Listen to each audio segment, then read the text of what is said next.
你以為有出糧就一定要交香港薪俸稅？其實薪俸收入裏面係有唔少空位嘅。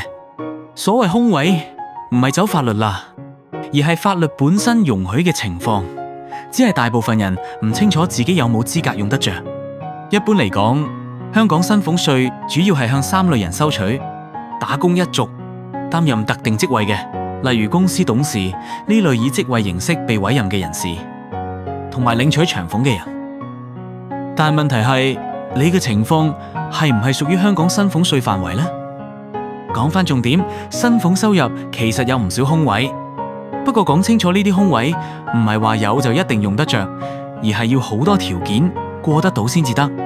第一，僱主嘅機構所在地係唔係喺香港？第二，你有冇實際喺香港提供服務？第三，僱主嘅管理同控制活動係唔係喺香港執行？第四，如果你係海員或者航空人員，你有冇到臨香港提供服務？第五，一年之內你喺香港停留有冇超過60日？第六，你攞嘅長俸或者退休金個基金係唔係設立喺香港？